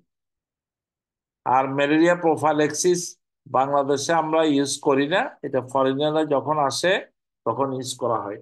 এখন আফ্রিকাতে ম্যালেরিয়া ভ্যাকসিনও তৈরি পাওয়া যাচ্ছে, এটা এখনো বাংলাদেশে আসে নাই। বাচ্চাদের ক্ষেত্রে ওরা RTS SO01 নামে একটা ভ্যাকসিন ওরা ইউজ করতেছে। জাস্ট নামটা মনে রাখেন, ম্যালেরিয়া ভ্যাকসিন আছে, এটা দিয়ে ইউজ করা যাবে। আর যাদের প্রোফাইল্যাক্সে বিদেশ থেকে আসে ওরা কেউ ম্যাফ্লোকুইন সপ্তাহে খায়, ডক্সিসাইক্লোনা খাইতে পারে, অথবা অ্যাটোবাকুইন অ্যান্ড প্রোগুয়ানিল কম্বিনেশন এগুলিও খাইতে পারে। এগুলো আমাদের দেশে আমরা কোনো প্রোফাইল্যাক্সিস দেওয়া হয় না। ম্যালেরিয়ার প্রিভেনশনের জন্য কি, যারা বাংলাদেশে আসবে ওদের জন্য ম্যালেরিয়া যাবে ওদের জন্য প্রোফাইল্যাক্সিস ট্যাবলেট। আমরা মস্কুইটো বাইটকে প্রিভেন্টের জন্য আমরা স্প্রে এবং ডায়াগনোসিসের জন্য চিকিৎসা। আর সবচেয়ে বড় কথা হলো লং লাস্টিং ইনসেক্টিসাইড ট্রিটেড মশারি। ম্যালেরিয়া ওষুধ হলো মশারি, এটা দিয়ে আপনি মস্কিটো থেকে রক্ষা পাবেন। এই জন্য এখন দেখা যায় ইনসেক্টিসাইড লাগানো মশারি, এটার মধ্যে কিন্তু ইনবিল্ট ইনসেক্টিসাইড দিয়ে দিছে, যার ফলে মশা আসার সাথে এটা কিল হয়ে যায়। আগের গুলিতে কোনো ইনসেক্টিসাইড ট্রিটেড মশারি, এগুলি ওই কেমিক্যালের মধ্যে চুবানো মশলা, এগুলি সরকারি ভাবে সাপ্লাই দিচ্ছে। দেখা যায় এখন মশার ইনসিডেন্স, ব্রিডিং, মস্কিটো বাইট অনেক কমে গেছে। রুগীরা এখন সচেতন, সবাই মস্কিটো ইউজ করে, মস্কিটো নেট। আচ্ছা, এটা হলো মোটামুটি আমাদের ম্যালেরিয়ার সম্বন্ধে। কারো কিছু জানার আছে কিনা জিজ্ঞেস করেন। ম্যালেরিয়া কয় রকমের, ম্যালেরিয়া সিভিয়ার ম্যালেরিয়া কি ওষুধ, আনকমপ্লিকেটেড ভাইভ্যাক্সের কি ওষুধ, আনকমপ্লিকেটেড ফেলসিপারমের কি ওষুধ, এগুলি আমাদের মনে রাখতে হবে। স্যার আমার বাড়ি দিনাজপুরে স্যার। আমি যদি হ্যাঁ, এখন খাগড়াছড়ি যাই স্যার, তাহলে আমার প্রোফাইল এক্সেস নিতে হবে কিনা স্যার? না না, কোনো সুপার এক্সিট নেওয়া লাগবে না। আমাদের দেশের অভ্যন্তরে মুভমেন্টের জন্য কোনো প্রোফাইল এক্সিসের দরকার নাই। কুড়িগ্রামে আর কিন্তু আপনার ইয়ে আছে, ম্যালেরিয়া জোন ছিল একসময়, এই যে ম্যাপে দেখেন। জি স্যার। এখন আরেকটা কিন্তু স্যার। অনেকের ম্যালেরিয়া আবার বর্ডার থেকেও চলে আসছে, ইন্ডিয়ার যেখানে একটা বর্ডার এরিয়া থেকেও কিন্তু অনেক সময় ম্যালেরিয়া ট্রান্সমিশন হচ্ছে কিছু কিছু। আরেকটা আর স্যার, কোনো ওই প্রশ্ন? কুইনাইন স্যার মানে 4 ঘন্টা দিতে মনে হয় নাকি স্যার? মানে কুইনাইন হুম। ইনজেক্টেবল, কুইনাইন ইনজেকশন যেটা, এটা 4 ঘন্টা যাবত দিতে হয় এরকম? হ্যাঁ, এটা 3 আওয়ার দিতে হয়। এটা কিন্তু এখন আর কোন ইঞ্জেকশন ইউজ করি না আমরা। এখন সরকারি ভাবে আর্টিসুনের ইঞ্জেকশন দেখা যাচ্ছে, কুইনাইনের চেয়ে এটা অনেক সুপিরিয়রিটি, 33% মর্টালিটি রেট কম আর্টিসুনাইটে। এই জন্য কুইনার আর ইউজ করা হয় না। আর কুইনাইন ভেরি টক্সিক ড্রাগ। আর প্রেগনেন্সিতে স্যার এই সেফ স্যার, মানে আর্টিসোনেট প্রেগনেন্সি উইথ ম্যালেরিয়া, এটা সেফ কিনা স্যার? হ্যাঁ, প্যাগনেসিও ম্যালেরিয়া তো আর্টিসুনের দেওয়া যাবে। আপনি যখন ম্যালেরিয়া সিভিয়ার হবে তখন আর এগুলি চিন্তা করার দরকার নাই। আমি এটা দেখায় না ইচ্ছে করে, কারণ আপনাদের লেকচার বড় হয়ে যাবে। আজকে 4টা টপিক, আসলে তো পড়ানোর কথা একটা টপিক, এই জন্য আমরা ওখানে যাই নাই। এই যে ম্যালেরিয়াতে ফার্স্ট টাইমেস্টারে অ্যাসিটি, ওই যে আর্টিসুনের বেস্ট এই কম্বিনেশন থেরাপি যেটা, ওইটা ইউজ করি আমরা। ওই যেটা আর্টিমিটার প্লাস লুমিফেন্টিন 24টা ট্যাবলেট, এটাই ইউজ করি আসলে। First trimester, second trimester, third trimester, all trimester এটাই বেস্ট। কুইনেন খেলে সাংঘাতিক বমি হয়, রুগীরা ইউজ করতে পারে না, বমি করে সব ওষুধ ফেলাই দেয়। ওই জন্য অ্যাসিডি যে ওষুধটা দেখালাম ওইটাই ফাইনাল। স্যার আরেকটা জিনিস স্যার, মানে আমি হেলথ কমপ্লেক্সে ছিলাম এইদিকে দিনাজপুরে। তো স্যার দেখা যায় যে জ্বর ভালো হচ্ছে না, আবার ওই ম্যালেরিয়া টেস্ট নেগেটিভ। হ্যাঁ। তো এখন পরে ম্যালেরিয়ার ট্রিটমেন্ট শুরু করার পরে দেখা যাচ্ছে যে ইমপ্রুভ করেছে, জ্বর ভালো হয়ে গেছে এরকম। এইদিকে মানে প্যাথোলজিরা মনে হয় চেনে না আর কি ম্যালেরিয়া প্যারাসাইট, যেটা মনে হয় হ্যাঁ, উত্তরবঙ্গে। এটা দুইটা জিনিস হইতে পারে। একটা হলো যারা এই চিটং হিল ট্রেক্সে কাজ করে টেকনিশিয়ানরা, ওরা খুবই ওয়েল ওরিয়েন্টেড, কারণ ওরা এগুলি দেখতে একটু অভ্যস্ত। এরকম একটা ইন্টার্ন ডক্টরও মারা গেছিল খুব সম্ভব কয়েক বছর আগে। সে বেড়া চড়ছিল ইয়েতে, হিল ট্রেক্সে বান্দরবনে। এখান থেকে যাওয়ার পর জ্বর হয়ে এসে অজ্ঞান হয়ে গেল। অজ্ঞান হয়ে যাওয়ার পর ঢাকায় গেল। ওরা তো এনকাফালাইটিস মেনিনজাইটিস এগুলো চিন্তা করতেছে, যদিও ম্যালেরিয়া দিছিল। ওইটা আস্তে আস্তে প্রায় 24 ঘন্টা পার হয়ে গেছে, বাই দিস টাইম এরকম ছেলেটা মারা গেল। এই জন্য এগুলি আপনার জ্বর হলে বাংলাদেশের ভিতরে রিয়ার হোক কম হোক, আপনি অবশ্যই ম্যালেরিয়া। আর এখন যেটা আছে, মাইক্রোস্কোপি না চিনলেও এখন কিন্তু আরডিটি টেস্ট সাধারণত একেবারে 98% সেন্সিটিভ অ্যান্ড স্পেসিফিক। বুঝতে পারছেন? এটা আপনি সিভিল সার্জনকে বললে যে কোনো এলাকাতে সিভিল সার্জন এটা ম্যানেজ করবে, ওদের কাছে স্ট্রিপ থাকে। এটা গভর্নমেন্ট নির্দেশনা আছে। কারণ আমাদের 2030 সালের মধ্যে ম্যালেরিয়া ইরাডিকেশনের প্রোগ্রাম চলতেছে। এই জন্য আমি ওষুধ এবং ডায়াগনস্টিক কোনো ধরনের লেখিক নাই। সাথে সাথে সিভিল সার্জনকে ইনফর্ম করলে যে কোনো জায়গা থেকে, সিভিল সার্জন না থাকলে এটা ব্যবস্থা করে দিবে। আরডিটি এবং আরডিটিটা মেইন, ব্যাটসার ডায়াগনোসিসটা মেইন, এটার উপর ভিত্তি করে আপনি চিকিৎসা শুরু করে দিবেন। মাইক্রোস্কোপিতেও রিপোর্ট দিতে সকালে দিবেন, বিকালে রাত্রে রিপোর্ট আসবে, ততক্ষণ তো রোগীর অবস্থা খারাপ হয়ে যাবে। এই জন্য ম্যালেরিয়া রোগের চিকিৎসা হলো ইডিপিটি, আর্লি ডায়াগনোসিস প্রম্পট ট্রিটমেন্ট করতে হবে। জি স্যার, থ্যাংক ইউ স্যার। তাহলে আমরা কি ইয়াতে যাব, পরবর্তী ধাপে যাব? জি স্যার, জি স্যার। আরেকটা আছে আমাদের লাস্ট ওয়ান, ওইটাতে যাই।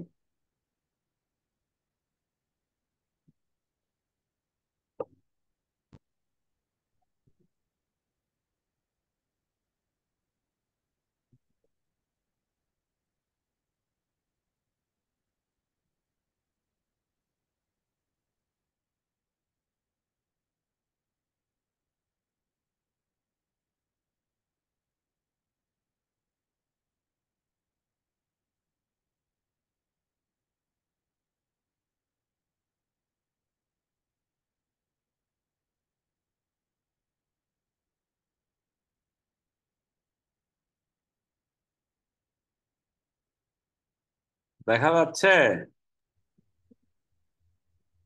হ্যালো? জি স্যার, দেখা যাচ্ছে স্যার। হ্যাঁ, আমাদের শেষ টপিক হলো ফাইলিয়াসিস। এটা আপনাদের উত্তরবঙ্গের দিকে রোগ। আজকে আমরা যতগুলো পড়লাম সবগুলো হলো মস্কুইটো ট্রান্সমিটেড ভেক্টর। আর কোনটা আছে মস্কুইটো আর ট্রান্সমিটেড এগুলি ছাড়া? ডেঙ্গু, চিকনগুনিয়া আমরা দেখলাম, ম্যালেরিয়া, ফাইলেরিয়া, আর কোনটা আছে? কেউ কি বলতে পারবেন? ইয়েলো ফিভার ইয়েলো বাংলাদেশে ফিভার দেখা একটা আছে, ভেরি গুড। আরেকটা আছে জাপানিজ এনকেফালাইটিস। তারপরে জি স্যার, জি স্যার। বেবিসিওসিস। বেবিসিওস একটা রোগ আছে যেটা ম্যালেরিয়া। ঠিক আছে, আমরা আজকে ফাইলেরিয়াটা দেখি। ফাইলেরিয়া অলমোস্ট কিন্তু ওয়ার্ল্ড হেলথ অর্গানাইজেশন ডিক্লেয়ার করে দিচ্ছে বাংলাদেশে আর নো মোর ফাইলেরিয়া, ইরাডিকেটেড। তারপর আমাদের যেহেতু আছে কালাজ্বরও আমাদের অলমোস্ট ইরাডিকেটেড। এই জন্য আমরা তারপরে এটা জেনে নিই। এই যে দেখেন একটা এখানে আমরা ছবি দেখাচ্ছি, পায়ের কি অবস্থা, বায়োলেটারাল সোলেন রেক এবং মস্কুইটো বাইট। তাহলে it is a major vector ball disease.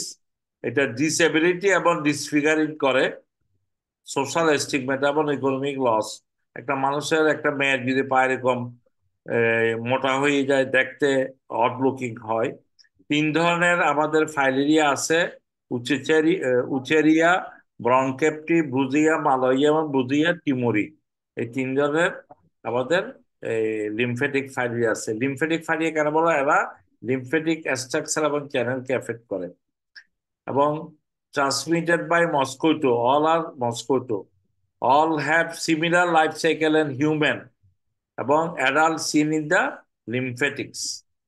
আর বাংলাদেশে না, ওয়ার্ল্ডে প্রায় 120 মিলিয়ন পিপল 72 কান্ট্রিতে ছিল 10 সালে, কিন্তু এখন অনেক কমে গেছে। এবং বাংলাদেশে এটা 34টা ডিস্ট্রিক্টের মধ্যে ছিল, 70 মিলিয়ন পিপল ছিল, কিন্তু এখন অলমোস্ট ইট ইজ ইরাডিকেটেড। এটা 2010 এর ডাটা। এখন 2024 এটা ওয়ার্ল্ড হেলথ অলরেডি ডিক্লেয়ার করছে Bangladesh is a filaria free zone. এটা বিশেষ করে নীলফামারী, ঠাকুরগাঁও, দিনাজপুর, রংপুর, পঞ্চগড়, কুড়িগ্রাম। এই জন্য একটা ফাইলেরিয়া হসপিটাল আছে, আপনারা জানেন নাকি এটা? স্যার কোথায় আছে? এটা আছে স্যার, নীলফামারী স্যার। নীলফামারী আছে, সৈয়দপুর শহীদপুরে সৈয়দপুর ডিস্ট্রিক্ট। জি হ্যাঁ স্যার। হ্যাঁ, এটা। তো এদের প্রেজেন্টেশন কি? লিমফেটিক ফাইলেরিয়া অ্যাসিমটোমেটিক থাকতে পারে, শুধু মাইক্রো ফাইলেরিয়া ব্লাডে ঘুরে বেড়ায়। কেউ কেউ আছে একই ম্যানিফেস্টেশন। কেমন? এটা হঠাৎ করে লিমফ্যাঞ্জাইটিস, অত দেখা গেল যে লিমফেটিক চ্যানেল গুলো হঠাৎ করে লাল হয়ে গেছে, ইনফ্লেম হয়ে গেছে। আরেকটা আছে ডার্মাটোলিম্ফানজিও অ্যাডেনাইটিস। লিমফ্যাঞ্জাইটিস প্লাস লিমফ্যাডেনোপ্যাথি নিয়ে দেখা যেতে পারে, এবং স্কিন রেডনেস। তাহলে এডিএল, এডিএল এ এবং এএফএল। আর কোনিং ম্যানিফেস্টেশন হলো লেগ সোয়েলিং, এলিফেন্টিয়াসিস যেটা আমরা বলি, ইভেন দি হাইড্রোসিল। আর কারো কারো অকাল ফাইলেরিয়াস হিসেবে থাকতে পারে। তাইলে আমাদের লিমফেটিক ফাইলেরিয়াটা আমাদের 4 ধরনের প্রেজেন্টেশন নিয়ে আসে। শুধু ব্লাডে আছে, কোনো সিমটম নাই। আবার আর কাছে অ্যাকুট সিমটম, একটা হলো ক্রনিক সিমটম। ক্রনিকটা হলো আসলে ডিসফিগারমেন্ট করে, যে জন্য এটা সবাই এটা তখন পেশেন্টের কাছে, পেশেন্টরা ডাক্তারের কাছে আসে। এটা হলো ফাইলের একটা লাইফ লাইফ সাইকেল। আমরা অত ডিটেলসে যাব না। এটা 2টা স্টেজ, হিউম্যান স্টেজ এবং মস্কুইটো স্টেজ। আর সিমটম গুলি কি? কমন সিমটম ফাইলের সোয়েলিং অফ দ্য বডি। এটা মোস্ট 4টা স্ট্রাকচারকে আমাদের বডিতে এফেক্ট করে। একটা হলো লেগ, স্পোটাম, ব্রেস্ট এবং আর্ম এফেক্ট করে। স্কিন অলসো এফেক্টেড, এবং স্কিনটা কি হয়ে যায়? ড্রাই, থিকেন, আলসারেটেড এবং ডার্কার দেন নর্মাল। আর যখন লিমফ্যাঞ্জাইটিস হয় তখন এই জ্বর আসে, এবং কোন রোগীর জ্বর আসার সাথে সাথে একটা লেগ সোয়েলিং হয়ে গেছে, রেডনেস হয়ে, তখন এই সন্দেহ করতে হবে এটা ফাইলিয়াসিস। এবং এলিফেন্টিয়াসিস কখন হয়? যখন পুরো লিমফেটিক চ্যানেলটা ডেস্ট্রয় হয়ে যায়, তখন আর লিমফেটিক ড্রেনেজটা বন্ধ হয়ে যায়। তখনই আমরা এটাকে বলি এলিফেন্টিয়াসিস, মানে হাতির পায়ের মতো হয়ে যায়। এই যে দেখেন, এগুলো হলো অ্যাকুইট ম্যানিফেস্টেশন: সোয়েলিং, রেডনেস এবং অফ দ্য লেগ। এগুলি ইডিমাটাস হয়ে গেছে, লেগটা সোয়েলিং হয়ে গেছে, ফিঙ্গার গুলি, এবং রেডনেস হয়েছে। স্কিন দেখেন এসকোরিয়েশন এখানে হয়ে যাচ্ছে, স্কিনটাও চেঞ্জ হচ্ছে। এটাও দেখা যায় একই। হ্যান্ড, এটা দেখেন পা একদম কনিক লিম্ফ্যাঞ্জাইটিস হইয়া আমরা এলিফ্যান্টিসিস হয়ে গেছে বাম পাশেরটা। আর এখানে অ্যাসকোটাল সোয়েলিং, অনেক বিশাল অ্যাসকোটাল সোয়েলিং হয়ে যায় লিম্ফেটিক অবস্ট্রাকশন। এটা দেখেন কি রকম অবস্থা, এগুলি জেনেটিলিয়া সহ এখানে হয়ে গেছে, ডিফর্ম। উপরে হাত দেখেন, এগুলো কিন্তু ওইদিকে আপনারা যারা কাজ করছেন বা রুগী দেখছেন ওইদিকে সব নর্থ বেঙ্গলে এরকম রুগী এখন অবশ্য রিয়ার আর পাওয়া যায় না। এরকম পায়ের রেডনেস দেখা যায় তখন আমরা এই যে দেখেন এখানে অ্যারো চিহ্ন দিয়ে দেখাচ্ছে লিম্ফেঞ্জাইটিস, রেড কালার দেখেন, এডিএল, একই ডার্মাটোলিম্ফেঞ্জাইটিস, স্কিন শো ইনভলভমেন্ট। এটা যারা দেখতে দেখতে অভ্যস্ত, এবং এন্ট্রি পয়েন্ট দেখেন দুই ফিঙ্গারের মাঝখান দিয়ে এখানে স্কেবিস এর মতো দেখবেন, এখান দিয়ে ফাঙ্গাসের মতো দেখবেন, এদিক দিয়ে এন্ট্রিটা হয়। এটা হাতের মধ্যে দেখেন এন্ট্রি লিশন। স্কোডাল সোয়েলিং, এটা স্কোডাল সোয়েলিং এবং জেনেটিয়া ডিফর্ম, ডিসঅর্গানাইজড হয়ে যায়। এটা দেখেন লিম্ফেন্টিয়াসিস, লিম্ফেন্টিয়াসিস। তাহলে টেস্ট কি? টেস্ট হলো প্রথমে আমি ব্লাড ইসোনোফিল কাউন্ট। আমরা জানি ফাইলেরিয়াতে ইসোনোফিলিয়া বেশি হয়, সিরাম আইজি লেভেল বেশি থাকতে পারে, আইসিটি ফর ফাইলেরিয়া অ্যান্টিবডি টেস্টটা পজিটিভ থাকে। আর রাতের বেলায় আমাদের ব্লাড টানতে হয়, কারণ রাতের বেলায় এরা বের হয়ে ঘুরে বেড়ায়, তখন আমরা পিবিএফ করে মাইক্রোফাইলেরিয়া। আপনি এক্সরে করলে ওখানে ডেড ক্যালসিফাইড ফাইলেরিয়াও দেখতে পারেন যাদের অ্যাডভান্স স্টেজ। এবং আমরা যদি Doppler flow of the ultrasonography of the scrotum করি, যদি মাইক্রোফাইলেরিয়া অ্যালাইভ থাকে তখন ওখানে ড্যান্সিং মাইক্রোফাইলেরিয়াও দেখা যাইতে পারে। যেহেতু এটা লিম্ফেটিক চ্যানেলের ডিজিজ, আপনারা পরমাণু চিকিৎসা কেন্দ্রে নিউক্লিয়ার মেডিসিন গিয়ে লিম্ফোসিন্টোগ্রাফি অফ দ্য লিম্ফ করতে পারেন। লিম্ফোসিন্টোগ্রাফি অফ দ্য লিম্ফ করলে আপনি লিম্ফেটিক চ্যানেল কোথায় অবস্ট্রাকশন, কোথায় কনস্ট্রিকশন, কোথায় ডাইলেটেশন, এগুলি সব ইজিলি দেখা যায়। এটার জন্য লিম্ফোসিন্টোগ্রাফি বলে। এটা এটা আইসোটোপ স্ক্যান করে। আর একটা করা হয়, আপনারা ফাইলেরিয়া যদি না পান বা অ্যান্টিবডি আইসিটি পজিটিভ না, আপনার পিসিআর করলেও কিন্তু মাইক্রোফাইলেরিয়া ডিএনএ দেখা যাইতে পারে। এটা হলো মডার্ন টেস্ট। সুতরাং এই টেস্টগুলি যদি আমরা করি, ইসোনোফিলিয়া থেকে শুরু করে antibody for ICT for filaria, PBF for মাইক্রোফাইলেরিয়া, অথবা স্কোটাল সোয়ালিন থেকে স্কোটাল আলট্রাসোনোগ্রাফি, অথবা লিম্ফোসিন্টোগ্রাফি, অথবা পিসিআর করে আমরা বিভিন্নভাবে আমরা ডায়াগনোসটা করতে পারি। ডিফারেন্সিয়াল ডায়াগনোস হবে এটা থ্রম্বোফ্লাভাইটিস, যেরকম যদি থাকে ব্যাকটেরিয়া ইনফেকশন, ফাঙ্গাল ইনফেকশন, অথবা অন্য কনজেনিটাল কোনো ধরনের আছে গেলে লিম্ফেটিক ডিজিজ, কতগুলি মিলরয়েস ডিজিজ বলে, কনজেনিটাল কতগুলি লিম্ফেটিক ডিজিজ থাকে, অথবা সিলোকোসিস। সুতরাং আমাদের কোন এরিয়া থেকে আসছে রুগীর এই হিস্ট্রি নিয়ে এবং অন্যান্যগুলি এক্সক্লুডও করা লাগবে। এখানে খুব বেশি কমপ্লিকেশন নাই। এখানে কিছু ধরনের পার্সোনাল সমস্যা হয়, সোশ্যাল প্রবলেম হয়, এই ধরনের ডিসফিগারমেন্টের জন্য মেয়েদেরকে বিশেষ করে ডিভোর্স হয়ে যায়, সুইসাইড করে রুগীরা অনেক সময় মেন্টাল ডিপ্রেশন থেকে। এই ধরনের সোশ্যাল কিছু মরবিডিটি আছে। কমপ্লিকেশন মধ্যে লিম্ফেন্টিসিস হয়, লিম্ফিডিম অফ দ্য স্কোটাম পেনিস হয়, হাইড্রোসিল হয়। আবার একটা জিনিস অনেক সময় লিম্ফেটিক কমিউনিকেশন হইয়া ইউরিন দিয়ে দেখা যায় কাইল, হোয়াইটিস, মিল্কি ইউরিন বের হচ্ছে, অথবা ইফিউশন হয়, কাইলাস ইফিউশন, হিমাচুরিয়া হইতে পারে। আরেকটা লাংসে সিনড্রোম করে, যেটাকে আমরা বলি ট্রপিক্যাল পালমোনারি ইসোনোফিলিয়া। এটা আমাদের লাংসে মিলিয়ারি টিবির মতো শ্যাডো দেখা যায়। ইসোনোফিল কাউন্ট মোর দেন 1500 থাকে, রোগীর ড্রাই কফ থাকে, অনেক সময় অ্যাজমা লাইক সিমটম থাকে। এটাও হতে পারে মাইক্রোফাইলিয়া মাইগ্রেশন ইন দ্য লাং এর জন্য।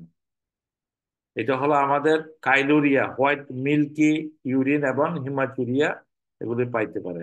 তো এই 2020-তে কিন্তু ওয়ার্ল্ড হেলথ অর্গানাইজেশন আমাদের এটা হয়ে গেছে, by giving preventive treatment and preventive method treatment also treating the cases. এটা এটা কিভাবে আমরা ট্রিটমেন্ট করি? বেসিক হলো হাইজিন মেনটেন করা, এক্সারসাইজ করা, ইলিভেশন করা, শু পরা এবং ব্যান্ডেজ দেওয়া, এগুলো হলো এই যে আমরা ওয়াশ করতে হয় যাদের হাইজিন মেনটেনের জন্য, যাতে সেকেন্ডারি ইনফেকশন না হয়। সকালবেলা ঘুম থেকে উঠে বা ডেলি 2-3 বার আমরা দেখি কিভাবে এটা ওয়াশ করে, ভলান্টিয়াররা এটা ওয়াশ করতেছে। তারপরে এক্সারসাইজ যাতে ইডিমাটা কমায়। তারপরে এগুলি এলিভেশন অফ দা ফুট, কাজ করার সময় পাটা উঁচু করে রাখবে মেয়েরা বা ছেলেরা, উঁচু করে রাখলে তাদের ইডিমা কমে যায়। এবং জুতো পরাইতে হবে অ্যাপ্রোপ্রিয়েট ফুটওয়ার, যাতে এখানে আর কন্টাক্টে কোনো কিছুর সাথে ইনফেকশন বা ট্রমা না হয়। এবং ড্রাইং ব্যান্ডেজ করে রাখতে হয় যাতে এটা ড্রাই থাকে। ট্রিটমেন্টের মধ্যে অ্যান্টিফাইরিয়াল ড্রাগ, অ্যান্টিবায়োটিক যদি ইনফেকশন থাকে, লোকাল অ্যান্টিসেপটিক ক্রিম, ব্যথা থাকলে ব্যথা, এবং কিছু রিকনস্ট্রাকটিভ সার্জারি করা যায় লিম্ফেটিক চ্যানেলের। ড্রাগের মধ্যে আছে ডাইটাল কার্বামাজিন, আইভারমেকটিন যে ওষুধটা কোভিড ইউজ করতো, অ্যালবেন্ডাজল, ডক্সিসাইক্লিন, অথবা যে কোনো দুইটার কম্বিনেশনও ইউজ করা যায়। আমরা ইটাল carbamazine 2 milligram per kg body weight TDS করে 21 দিন দিতে হয়, অথবা 6 milligram per kg single dose. এটা আপনি ডেভিডসন আর্সে লেখা দেখবেন। আর albendazole 400 milligram twice daily for 21 days, অথবা আইভারমেকটিন যোগ অ্যালবেন্ডাজল 200 মাইক্রোগ্রাম পার কেজি ওয়েটে, 200 মাইক্রোগ্রাম আইভারমেকটিন যোগ অ্যালবেন্ডাজল সিঙ্গেল ডোজ দেওয়া হয়, অথবা ডক্সিসাইক্লিন আপনি দিতে পারেন। কম্বিনেশন ট্রিটের মধ্যে ডাইথেল কার্বামাইড, অ্যালবেন্ডাজল প্লাস আইভারমেকটিন একসাথে সিঙ্গেল ডোজও দেওয়া যাইতে পারে। সুতরাং ডিফারেন্ট কন্ডিশন এখন almost declared by the World Health Organization 5 years eradicated from Bangladesh. এটা ডোজ ভেরি করে অ্যাকর্ডিং টু এজ, এবং এটা হলো 2 drug used in fire elimination programme which is evaluated by the হু মাস ড্রাগ ট্রিটমেন্ট। এটা করছে এভাবে দিয়ে দিয়ে ওরা ইলিমিনেট করছে ওয়ার্ল্ড হেলথ অর্গানাইজেশন নির্দেশনা মোতাবেক। এই আর কি মোটামুটি আমাদের আজকের 4টা টপিকে আমরা চেষ্টা করলাম যাতে সবগুলি কাভার হয়। আমরা খুবই সুপারফিশিয়াল আলোচনা করছি, রোগটা কি, কিভাবে ডায়াগনোস করবেন, আর কি চিকিৎসা দিবেন। এটা এই 3টা বিষয়ের উপর জোর দেওয়া হয়েছে। কারো কোনো প্রশ্ন আছে কিনা?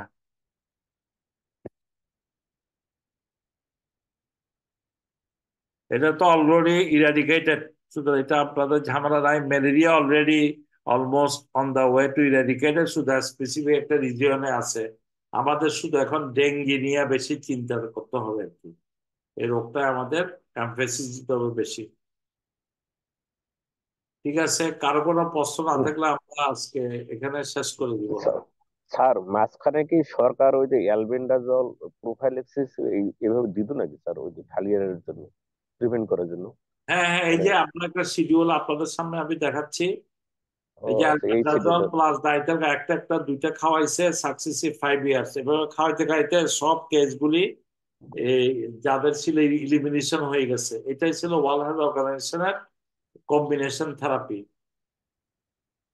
8 বছর পর্যন্ত 2টো ড্রাগ, 12 বছর পর্যন্ত 3টা, 12 বছরে 4টা ড্রাগ।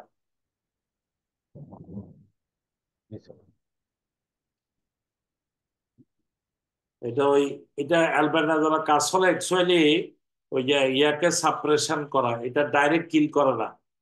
এটা হলো রিপ্রোডাকশনকে সাপ্রেস করে। এই জন্য এটা ডাইটাল কার্বামাজিনের সাথে কম্বিনেশন থেরাপি হিসেবে দেওয়া হয়েছে। আর কার কোনো প্রশ্ন আছে? স্যার ওই যে সৈয়দপুরে যে হাসপাতালটা আছে স্যার, এখানে আমার এক ছোট ভাই মানে চাকরি করে স্যার, ওই প্রজেক্টে, ওই যে ভালিরা প্রজেক্ট। তো এখন যদি স্যার ইরাডিকেশন হয় তাহলে এটা তো মনে হয় বন্ধ হবে নাকি? না, বন্ধ হবে কেন? হসপিটালকে বন্ধ হবে? হসপিটালের কমপ্লিকেশন এখনো অনেক কেস আছে না। তো রোকেনা ইরাডিকেশন হয়েছে, কিন্তু স্টিল মেনি কেসেস আর প্রেজেন্ট। ওরা তো হসপিটাল থেকে সার্ভিস নিবে, এলিফেন্টিয়াসিস নিয়ে আসে, ডিফর্মিটি নিয়ে আসে, কমপ্লিকেশন নিয়ে আসবে, ওই চিকিৎসাগুলো তো চলমান থাকবে। স্যার যাদের এলিফ্যান্টিয়াসিস ডেভেলপ করে গেছে স্যার, তাদের জন্য হুম কি স্যার মানে একমাত্র রিকনস্ট্রাকটিভ সার্জারি অপশন, আর কোনো কিছু কি হ্যাঁ, নাই? এগুলি আসলে অনেকগুলি ফ্যাক্টর উপর নির্ভর করে, তার লিম্ফেটিক চ্যানেল, ড্রেনেজ। কারণ আমাদের দেশে যে অবস্থা, এগুলি যেরকম অ্যাডভান্স হয়ে যায় এগুলি আর কিছুই করার থাকে না। ওই কিছু ব্যান্ডেজ ট্যান্ডেজ দিয়ে কিছু ওকে এক্সারসাইজ থেরাপি কিছুটা মিনিমাইজ হয় আর কি। আচ্ছা। ইলাস্টিক শক্স কিছু আছে যেমন ডিপ ব্রেন থ্রম্বোসিসের জন্য ইউজ করে। ওকে এখন মেইনলি হলো সেকেন্ডারি ইনফেকশন না হওয়া, ওখান থেকে দূর রাখা। বেশিরভাগ ক্ষেত্রে কিন্তু এই যে রিকনস্ট্রাকটিভ সার্জারি করা হয় না, ডিবাল্কিং করে দিতে পারে অনেক সময়, কিছুটা ডিসফিগারমেন্টকে মিনিমাইজ করা আর কি। বিশেষ করে মেয়েদের ক্ষেত্রে খুবই অসুবিধা হয়, ছেলেদের ক্ষেত্রে অসুবিধা, এক পা মোটা এক পা চিকন, হাত তো অসুবিধা না, জি। এই আর কি। স্যার এটা তো একদিনে এলিফ্যান্টাইসিস হয়ে যায় না, এখন ট্রিটমেন্ট তো অনেক simple sir, albendazole, simple, ivermectin. হ্যাঁ এটা কিন্তু আমরা তারপর জানা না থাকার জন্য সিম্পল থেকে এখন কমপ্লেক্স হয়ে গেছে আর কি।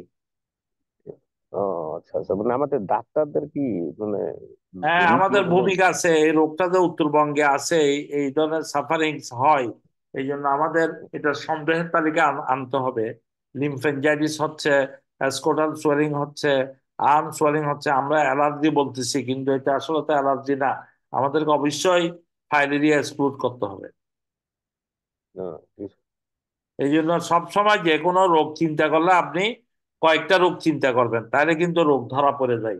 আমরা শুধু একদিকে একটা রোগ চিন্তা করলে, আমি অ্যালার্জি বলে বসে রইলাম, একটা হাত সোয়েলিং হয়েছে, ও লাল হয়ে গেছে, তারপরে লিম্ফেটিক ভেসেলগুলি দেখা যাচ্ছে, আমি মনে করেন যে অ্যালার্জি, আমি একটা অ্যান্টিহিস্টামিন অ্যাস্টেরয়েড দিয়ে দিলাম, হয়তো সাময়িক সে ভালো হয়ে গেল, এটা আর কি। এই জন্য আমাদের সবসময় ডাক্তার হিসেবে মাল্টি ডাইমেনশনাল হইতে হবে, যে কোনো রোগের ব্যাপারে আমরা হোক একটা রোগ, কিন্তু অন্য রোগগুলি যে নাই এটা এক্সক্লুশন করতে হবে, তাহলে আমাদের রুগীরা অনেক বেশি আপনার ইয়ে হবে। যেমন এখন একটা রুগী দেখলাম আমি টিবি রোগী, পালমোনারি টিবি কনফার্ম হলে, তারপরে ওর সাথে যে অ্যাসোসিয়েটেড ফাঙ্গাল ইনফেকশন হতে হয়ে গেছে, এটা যদি আপনি খেয়াল না করেন তাহলে দেখবেন যে রুগী আর ভালো হচ্ছে না। এই জন্য আমাদের সবসময় পেশেন্ট মনিটরিং এবং রেসপন্স টু ট্রিটমেন্ট না হলে আমাদেরকে অবশ্যই এটার ব্যাপারে অ্যালার্ট থাকতে হবে। আর আমাদের এই জিনিসগুলি জানা রাখবে, রিজিওনাল ডিজিজ প্যাটার্ন, কালাজ্বর কোথায় হয়, ফাইলেরিয়া কোথায় হয়, ম্যালেরিয়া কোথায় হয়, সবগুলি রোগ কিন্তু সব জায়গায়। নিপা ভাইরাস যেমন ওদিকে ফরিদপুর ওদিকে এখন খেজুরের রস খাচ্ছে, প্রচুর নিপা ভাইরাস ইনফেকশন হয় প্রতি বছর, এবং এটা 70% মর্টালিটি কিন্তু Nipah virus encephalitis.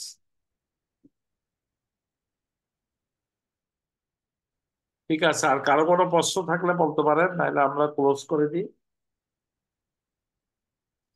Sir ডেঙ্গুতে oral fluid আমরা কতটুকু দেব? এটা তো নাই নির্দিষ্ট, আপনি একটা এটা তো আর আমাদের ওইরকম ইয়া নাই, রুগীর ডিহাইড্রেশন যেরকম থাকবে ওইটা খাবে আর কি। পেশেন্টের যখন ওই ডিহাইড্রেশন তখন তো ওর পানি পিপাসা থাকবে। আমরা সাধারণত এমনি একটা মাপ আছে, এটা তো আসলে সবসময় মেনটেন করা সম্ভব হয় না। একটা মানুষ আমাদের নর্মালি আমরা 6 থেকে 8 গ্লাস পানি খাই, যদি বমি করে আরো 2-4 গ্লাস বেশি খাবেন, এটা আর কি। জি স্যার। এটা আরেকটা দেখতে পারবেন, আমি মনিটরিং দেখতে পারেন, যদি ব্লাড প্রেশার কমে যাচ্ছে, মুখে খেতে পারতেছে না, তখন কিন্তু আইভি ফ্লুইড দিতে হবে। বেশি বমি হলো কিন্তু আমাদের আইভি ফ্লুইডে দেওয়া লাগবে। জি স্যার। ঠিক আছে, তাহলে আমরা সবাইকে অনেক অনেক ধন্যবাদ এই ক্লাসে অংশগ্রহণের জন্য। হয়তো আবার কোন এক সময় দেখা হতে পারে।